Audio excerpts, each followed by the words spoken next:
پہلے پارٹ کے لیے ڈسکرپشن باکس اور کامنٹ باکس چیک کریں اور ہمارے چینل کو سبسکرائب کریں۔ پھر وہ جن زیادہ کہنے لگا کہ اب میری یہ کہانی بڑے دھیان سے سننا۔ آج سے بہت سالوں پہلے یہ گھر ایک حویلی ہوا کرتا تھا۔ اس میں ایک ہندو خاندان رہتا تھا۔ پھر اچانک یہ آزادی کا شور ہوا اور اس گھر میں رہنے والے ہندو نہایت پریشان رہنے لگے۔ انہوں نے اس تہہ خانے کے نیچے ایک مندر بنایا ہوا تھا جس میں وہ اپنی پوجا کیا کرتے تھے۔ چونکہ ہم بھی شروع سے ہی اس گھر میں رہتے آئے تھے تو ہم نے یہاں رہنے کی عادت بنا لی تھی۔ ہمارے آباء و اجداد کو وہ ہندو خاندان جانتا تھا، لیکن جیسے ہی حالات خراب ہوئے انہوں نے فیصلہ کیا کہ وہ یہ گھر چھوڑ کر یہاں سے چلے جائیں گے۔ جس طرح وہ اس مندر میں پوجا پاٹ کرتے تھے اس طرح ہم نے بھی اس مندر میں بسیرا کیا ہوا تھا۔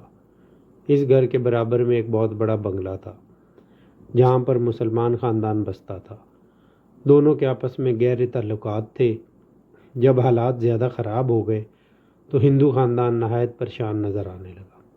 پھر انہوں نے یہ فیصلہ کیا کہ ہم اس حویلی کو چھوڑ کر چلے جائیں گے، لیکن اس حویلی میں ان کا بہت سا خزانہ موجود تھا اور اتنے خزانے کو ساتھ لے کر جانا ان کے لیے ممکن نہیں تھا۔ یوں اس پریشانی میں کئی دن گزر گئے، لیکن اس بات کا کوئی حل نہ نکلا تھا۔ پھر جب اس مسلمان گھرانے کے سربراہ نے اس ہندو گھرانے کے سربراہ کو یوں پریشان دیکھا تو پھر انہوں نے ساری بات بتا دی کہ ہم کس وجہ سے پریشان ہیں اور ہم اپنی قیمتی دولت نہ ساتھ لے کر جا سکتے ہیں نہ ہی یہاں چھوڑ کر جا سکتے ہیں۔ تو ان کا دوست جو مسلمان تھا انہوں نے اسے وعدہ کیا کہ یہ خزانہ تم ہمارے پاس رکھوا کر جا سکتے ہو، لیکن تم جب بھی وہاں سے واپس آؤ گے میرا تم سے وعدہ ہے کہ تمہیں اس خزانے میں کوئی خیانت نہیں ملے گی۔ کیونکہ اس مسلمان کی یقین دلانے پر اس ہندو گھرانے کے سربراہ نے اپنا سارا خزانہ ایک بڑی سی دیگ میں رکھا اور اس مسلمان کے حوالے کر دیا۔ وہ یہاں سے رخصت ہو گئے، لیکن جاتے جاتے بھی انہوں نے یہ کہا تھا کہ ہم اس خزانے کو واپس لینے ضرور آئیں گے۔ پھر دونوں خاندانوں نے آپس میں آخری ملاقات کی اور وہ یہاں سے رخصت ہو گئے۔ اس حویلی میں رہنے والے لوگ جب چلے گئے تو اس حویلی کی ساری رونقیں بھی اپنے ساتھ لے گئے۔ ہم جو اس مندر میں ہی شروع سے رہتے آ رہے تھے اب وہ مندر بالکل ویران ہو چکا تھا، جو نہ صرف ہندو انسانوں کی عبادت گاہ تھا بلکہ ہم بھی وہیں پر عبادت کرتے تھے۔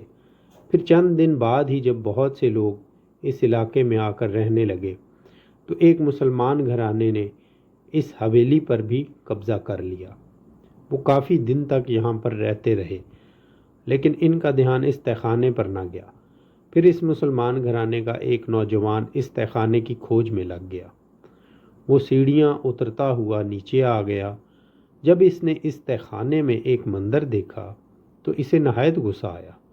اس نے وہ سارے مندر کے بت ہٹا کر وہاں پر تالا لگا دیا۔ ہم وہاں رہتے آئے تھے، ہمیں بہت غصہ آیا، لیکن ابھی ہم ان کی موجودگی میں ان پر ظاہر نہیں کرنا چاہتے تھے۔ جس طرح انہوں نے مندر کا اتنا برا حال کیا تھا اسی لیے ہمیں ڈر تھا کہیں یہ ہمیں بھی کوئی نقصان پہنچانے کی کوشش نہ کرے۔ کچھ دن ہم خاموش اس مسلمان گھرانے کا رہن سہن دیکھتے رہے۔ پھر اچانک ہی ایک عورت کے ہاتھ میں اس خزانے کا کھوج لگ گیا۔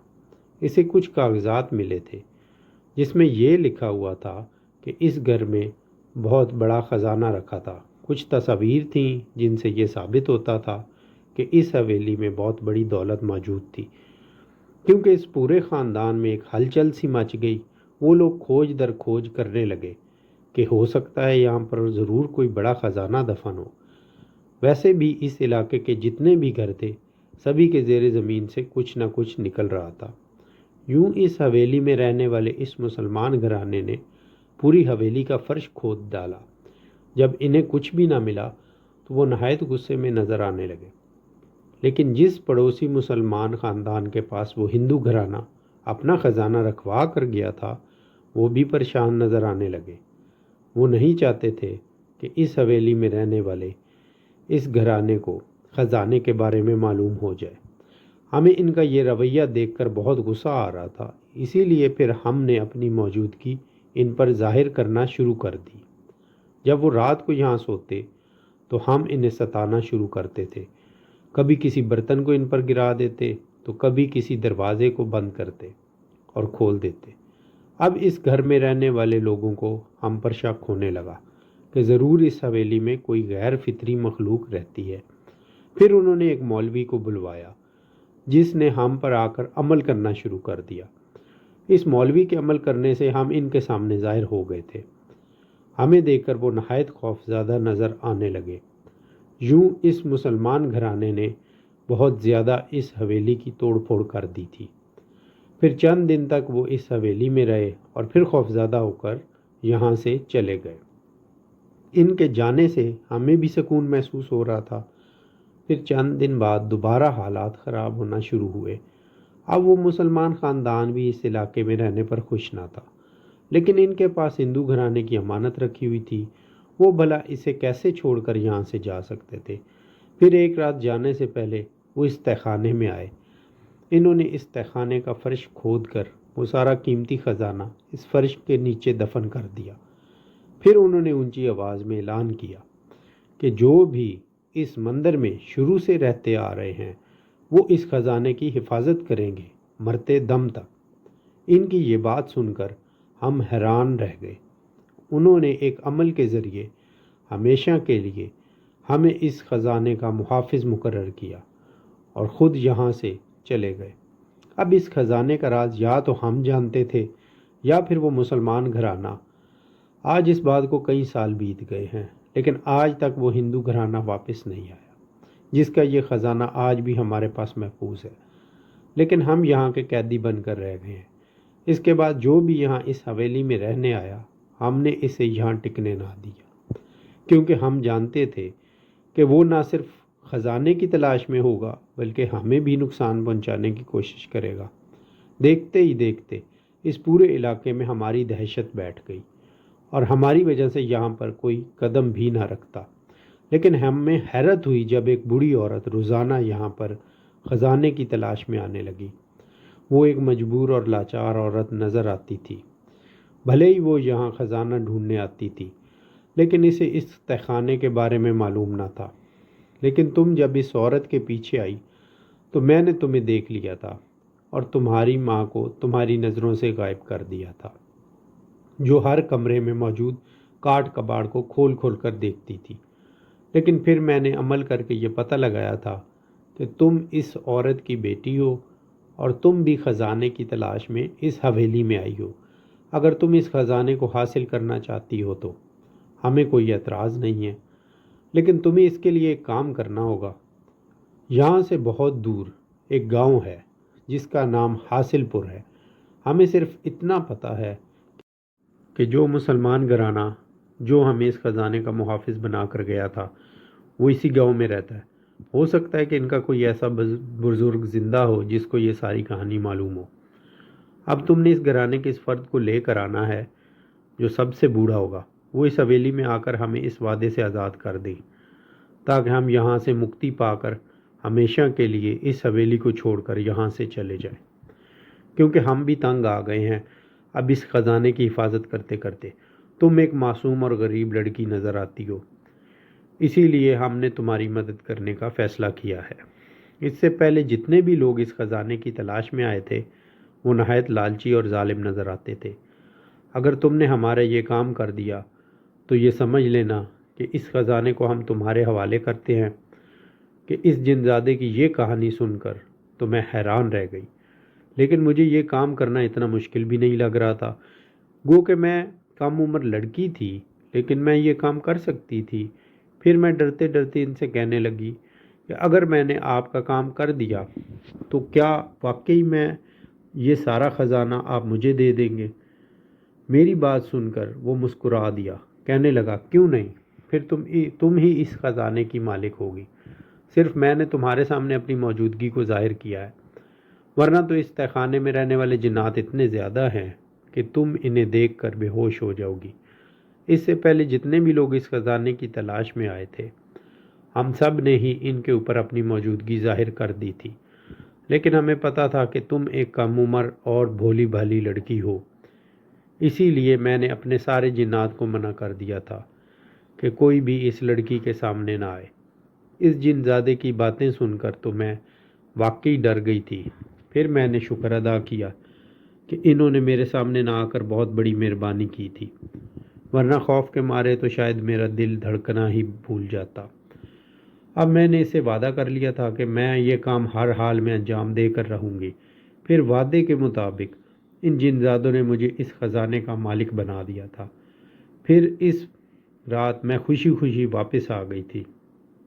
اماں نے میرا خوشی سے برا حال دیکھا تو کہنے لگی، کیا ہوا دیبا، کیا تجھے خزانے کے بارے میں معلوم ہو گیا ہے؟ پھر میں نے اماں سے کہا کہ اماں تو وعدہ کر، اس بارے میں کسی کو کچھ نہیں بتائے گی۔ مجھے پوری کہانی معلوم ہو گئی ہے، لیکن اس خزانے کو پانے کے لیے پہلے مجھے ایک کام کرنا ہوگا، اور دیکھ تو مجھے منع نہیں کرے گی۔ اس کام سے جب میں نے اماں کو پوری بات بتائی تو وہ کچھ کشمکش کا شکار نظر آنے لگی کہ ٹھیک ہے، اگر تو کر سکتی ہے تو کر لے، میری طرف سے کوئی انکار نہیں۔ اب میں نے اپنے چھوٹے بھائی کو، جو صرف 12 سال کا تھا، اس کو اپنے ہمراہ لیا اور حاصل پور گاؤں کا پتہ پوچھتے پوچھتے ایک بس میں بیٹھ گئی۔ میں یہ سوچ رہی تھی کہ نہ جانے وہ کیسا گاؤں ہوگا، اور اس گاؤں میں رہنے والے مجھے کیا سمجھیں گے کہ میں کسی وجہ سے یہاں آئی ہوں۔ پورا راستہ عجیب عجیب سی سوچیں میرے ذہن میں آتی رہی۔ اماں بیچاری کو ابھی ابھی تنخواہ ملی تھی، انہی کی تنخواہ سے میں نے چند پیسے اپنے پرس میں رکھ لیے تھے۔ میں ڈر بھی رہی تھی کہ کہیں کرائے کی رقم کم نہ پڑ جائے۔ ویسے بھی یہ گاؤں ہمارے علاقے سے بہت دور تھا، آج تک میں نے اکیلے سفر نہیں کیا تھا۔ اب جب میں اکیلی بس میں بیٹھی تو مجھے بہت عجیب لگ رہا تھا، لیکن برابر میں بیٹھی ہوئی عورتوں کو دیکھ کر تسلی ہو گئی کہ چلو خواتین تو موجود ہی ہیں۔ اس بس میں تقریباً 2-3 بسیں بدلنی پڑی، تب جا کر وہ حاصل پور کا گاؤں آیا تھا۔ اس دن اس جن زادہ کی مدد سے مجھے اس مسلمان گھرانے کے سربراہ کا نام معلوم ہو گیا تھا۔ اس نے مجھے اس کا نام چودھری شفیق بتایا تھا۔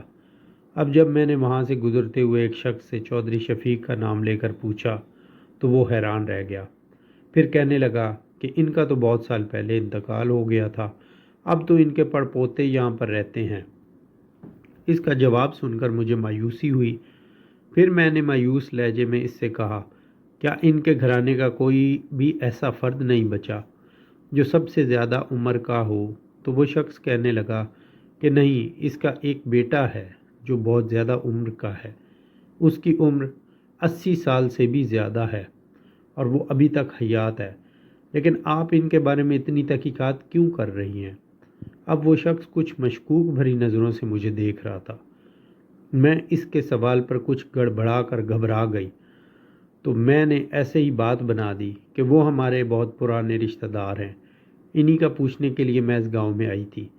اب میں نے چھوٹے بھائی کو ہمراہ لیا اور اس گھر کی طرف جانے لگی جس گھر کا پتہ مجھے اس شخص نے دیا تھا۔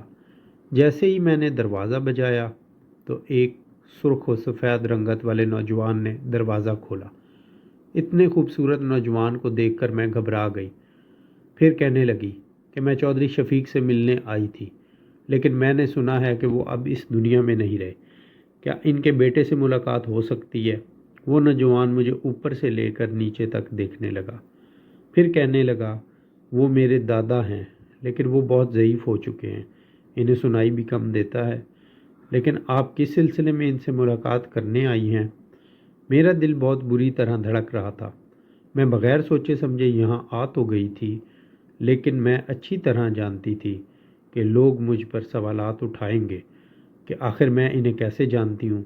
پھر میں نے منت بھرے لہجے میں اس نوجوان سے کہا کہ پلیز مجھے ان سے ملوا دیں، ایک بہت ضروری کام ہے، اگر میں ان سے ملاقات نہ کر سکی تو میری ساری محنت بیکار جائے گی، میں بہت دور سے چل کر ان کے پاس مدد کے لیے آئی ہوں۔ اس نوجوان نے سر ہلا دیا اور پھر مجھے اور میرے چھوٹے بھائی کو بیٹھک میں بٹھا کر خود اندر کی طرف چلا گیا۔ میرے پاس ماتھے پر پسینے پھوٹ رہے تھے اور جسم بھی لرز رہا تھا۔ تھکن سے تو بری حالت تھی، شدید بھوک پیاس سے بھی برا حال تھا۔ تھوڑی ہی دیر بعد اس نوجوان کے ساتھ چودھری شفیق کے بیٹے بھی آ گئے۔ جو کافی ضعیف ہو چکے تھے۔ میں نے کھڑے ہو کر بڑے ادب سے انہیں سلام کیا۔ اب اس نوجوان کی موجودگی کی وجہ سے میں ان سے یہ بات کرتے ہوئے گھبرا رہی تھی، کیونکہ وہ بڑی تیز نظروں سے مجھے ہی دیکھے جا رہا تھا۔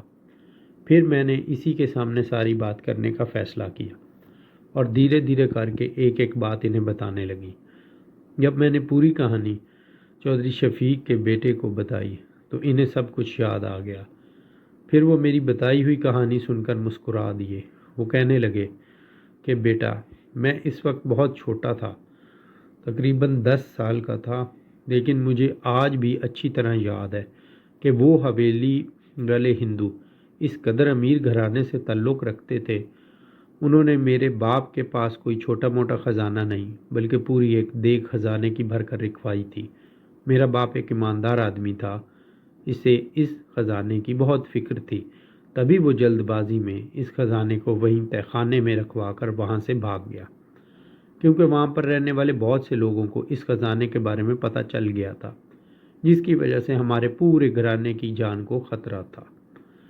میں اس وقت بہت چھوٹا تھا، اسی لیے کئی سال گزرنے کے بعد میں اس بات کو بھول گیا تھا، لیکن آج تم نے یہ کہانی سنا کر میرے گزرے دنوں کی ساری یادیں تازہ کر دی۔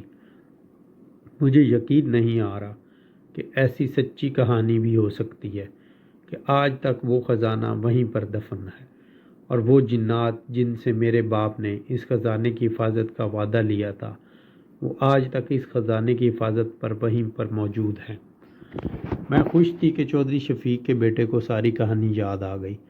پھر میں نے ان کی منتیں کرنا شروع کر دی کہ وہ ایک بار میرے ساتھ چلیں اور وہاں جا کر اس جنزادے کو اس وعدے سے آزاد کر دیں، جس کی وجہ سے اس کی زندگی بھی بہت مشکلات کا شکار ہے۔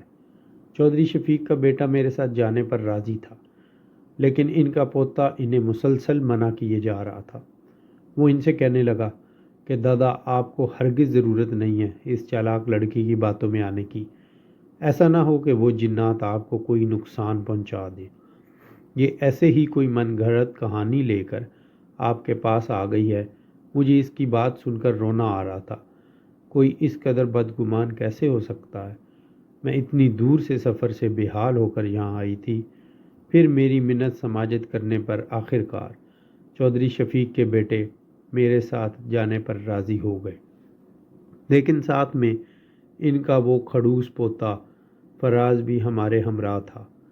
میں نے رستے میں ہی اسے التجا کر دی تھی کہ اس کہانی اور خزانے کے بارے میں وہ کسی کو کچھ نہ بتائے، کیونکہ اگر لوگوں کو یہ سب معلوم ہو گیا تو لوگ بھی لالچ میں اس خزانے کی تلاش میں وہاں ضرور آئیں گے۔ فراز میری بات سن کر سر ہلا رہا تھا۔ میں ان دونوں کو لے کر گھر پہنچ گئی۔ اماں بھی انہیں دیکھ کر حیران تھی۔ پھر اماں نے ان کی آؤ بھگت کرنے کے لیے کھانا بنایا، ساتھ میں چائے بھی پیش کی۔ حالانکہ جب میں وہاں تھکی ہاری گئی تھی تو انہوں نے پانی تک کا نہیں پوچھا تھا، لیکن میری اماں بڑی مہمان نواز طبیعت کی تھی۔ پھر تھوڑی دیر بعد ہی مجھ پر یہ عقدہ کھلا جب فراز نے مجھے بتایا کہ ہمارا پورا گھرانہ اس گاؤں کو چھوڑ کر یہاں سے چلا گیا ہے، صرف میری ماں اور میں اپنے دادا کے ساتھ رہتے ہیں۔ وہ مزید بتا رہا تھا کہ وہ اپنی تعلیم مکمل کر کے اب نوکری کی تلاش میں ہے۔ ان کے حالات بھی کچھ زیادہ اچھے نہیں تھے۔ وقت بدلتے ہوئے دیر نہیں لگتی، شاید آج بھی وہ بھی وقت کی سختیوں کی زد میں تھے۔ پھر میں نے فراز کو سمجھا دیا کہ ہم نے تمہارے دادا کو رات کے 12 بجے کے بعد چپکے سے وہاں لے کر جانا ہوگا، ایسا نہ ہو کہ یہاں پر رہنے والے لوگوں کو اس بارے میں کچھ پتہ چل جائے۔ اس طرح سے نہ صرف ہماری جان کو خطرہ ہوگا بلکہ وہاں پر رہنے والے جنات بھی مشکلات کا شکار ہو جائیں گے۔ ویسے بھی وہ اس خزانے کو کسی کو ہاتھ تک نہیں لگانے دیتے۔ فراز میری بات سمجھ گیا تھا، لیکن اس کے چہرے سے صاف ظاہر تھا کہ وہ اس کہانی پر یقین نہیں رکھتا۔ پھر جیسے ہی رات کے 12 بجے فراز، اس کے دادا، ہم تینوں اس حویلی کی طرف جا رہے تھے، جو پرانے وقتوں میں ایک شاندار حویلی ہوا کرتی تھی، لیکن آج ایک ٹوٹے پھوٹے کھنڈر سے کم نہ تھی۔ میری ٹانگیں کانپ رہی تھیں، لیکن پھر بھی میں اپنی ہمت باندھتی میں ان کے ساتھ وہاں جا رہی تھی۔ مجھے ڈر تھا کہ کہیں ان جنات کو دیکھ کر فراز اپنے دادا کو لے کر وہاں سے بھاگ نہ جائیں۔ لیکن جیسے ہی میں اس کے دادا اور فراز کے ساتھ نیچے سیڑھیاں اتری تو حیران رہ گئی۔ آج تہخانے کی روشنیاں پہلے سے ہی جل رہی تھیں۔ شاید انہیں بھی چودھری شفیق کے بیٹے کے یہاں ہونے کی خبر ہو گئی تھی۔ وہ ضعیف ہو گئے تھے، لیکن آج بھی وہ اس حویلی کو دیکھ کر ایسے مسکرا رہے تھے جیسے بچپن کی کوئی یاد ان کے ذہن میں آ گئی ہو۔ اچانک ہی پورے تہخانے میں دھواں اٹھا، اور جب دھوئیں کے بادل ہمارے سامنے سے ہٹے تو میں خوف سے کانپ کر رہ گئی، کیونکہ ایک دو نہیں بلکہ کوئی 20-25 جنزادے اور جنزادیاں وہاں پر کھڑی تھی۔ وہ سب اس انتظار میں تھے کہ کب انہیں چودھری شفیق کا بیٹا اپنے وعدے سے آزاد کرے اور کب وہ یہاں سے غائب ہو جائیں۔ ان کے ساتھ ان کے چھوٹے چھوٹے بچے بھی تھے جو بڑی حیرت سے ہم لوگوں کو یوں دیکھ رہے تھے جیسے کسی خلائی مخلوق کو دیکھا جاتا ہے۔ میں نہیں جانتی تھی کہ فراز کے دادا کو بھی بظاہر یہ سب کچھ دھندلا نظر آ رہا ہوگا، لیکن وہ بھی اس کہانی کو اچھی طرح جانتے تھے، اسی لیے انہیں یہ سب دیکھ کر کوئی حیرت نہیں ہوئی۔ تھوڑی دیر بعد ہی فراز کے دادا نے ان سب جنزادوں کو یہ کہہ دیا کہ اس خزانے کی ذمہ داری آج سے تمہیں آزاد کرتا ہوں۔ یہ سن کر وہاں پر موجود سارے جنزادے اور جنزادیاں نہایت خوش نظر آ رہے تھے۔ پھر وہی نوجوان جنزادہ میرے سامنے آیا، کہنے لگا، لڑکی تم نے بہت اچھا کام کیا ہے، لیکن جس طرح تمہارا اس خزانے پر مکمل حق ہے، اسی طرح تم نے ان لوگوں کو بھی حقدار بنانا ہے، کیونکہ جتنی ایمانداری سے انہوں نے اس خزانے کو اپنے پاس رکھا، شاید اس کی مثال اس دنیا کے لوگوں میں کہیں نہ ملے۔ اس تہخانے کے فرش پر ایک سفید پتھر رکھا ہے، اگر تم اس پتھر کو ہٹاؤ تو وہاں نیچے ایک گڑھا ہے، اس گڑھے کی گہرائی میں ہی وہ خزانہ موجود ہے۔ ہمارے جانے کے بعد وہاں سے تم اٹھا لینا، لیکن یہ یاد رکھنا کہ یہ کہانی ایک راز ہے اور اسے ہمیشہ راز ہی رکھنا۔ میں نے اس جنزادے کی بات سن کر سر ہلا دیا تھا، پھر دیکھتے ہی دیکھتے ایک ایک کر کے وہ سارے وہاں سے غائب ہو گئے۔ اب میں نے فراز کی مدد سے اس خزانے کو نکالا، پھر چپکے سے سارا خزانہ نکال کر ہم دونوں اپنے گھر لے گئے۔ جب میں نے گھر جا کر اس خزانے کو دیکھا تو میری آنکھیں حیرت سے پھیل گئیں۔ سونے چاندی کے قیمتی زیورات سے بھری ہوئی دیگ کسی کی بھی قسمت بدلنے کے لیے کافی تھی۔ میں اماں سے گلے لگ گئی، کہنے لگی کہ اماں دیکھو، آج ہم نے بغیر کسی لالچ کے یہ خزانہ حاصل کر لیا۔ میں اس خزانے کی اکیلی حقدار نہ تھی، کیونکہ میں چودھری شفیق کے گھرانے کے حالات دیکھ چکی تھی، اسی لیے میں نے آدھا خزانہ اپنے پاس رکھا اور آدھا فراز کے حوالے کر دیا۔ وہ لینے سے صاف انکاری تھا، لیکن میری اماں اور اپنے دادا کے اصرار پر اس نے وہ خزانہ اپنے پاس رکھ لیا۔ اب راتوں رات ہماری قسمت بدل گئی تھی۔ حیرت مجھے تب ہوئی جب چند دن بعد فراز اپنی ماں کے ساتھ ہمارے گھر آیا اور اس کی اماں نے میری اماں سے میرا رشتہ اپنے بیٹے کے لیے مانگ لیا۔ مجھے بھی وہ خوبصورت لڑکا بہت پسند تھا۔ جب اماں نے مجھ سے پوچھا تو میں نے شرما کر کوئی جواب نہ دیا۔ اماں نے میرے چہرے پر لکھی تحریر پڑھ لی تھی، اسی لیے انہوں نے ہاں کر دی۔ پھر چند دن کے بعد بڑی دھوم دھام سے میری اور فراز کی منگنی ہو گئی۔ شادی 2 سال بعد ہونا قرار پائی تھی۔ تب تک میں نے اپنے اماں اور چھوٹے بہن بھائیوں کے لیے بہت کچھ کرنا تھا۔ میں یہی سوچ رہی تھی کہ جس خزانے کو پانے کے لیے اتنے لوگوں نے جد و جہد کی تھی، آخر وہ خزانہ ہماری قسمت میں لکھا تھا، اور تھوڑی سی کوششوں کے بعد ہم اس خزانے کو پا کر اپنی زندگی کو بدل چکے تھے۔ ناظرین، اگر آپ کو آج کی یہ کہانی اچھی لگی ہو تو ویڈیو کو لائک اور شیئر ضرور کریں، اور چینل کو سبسکرائب کرنا مت بھولیے گا۔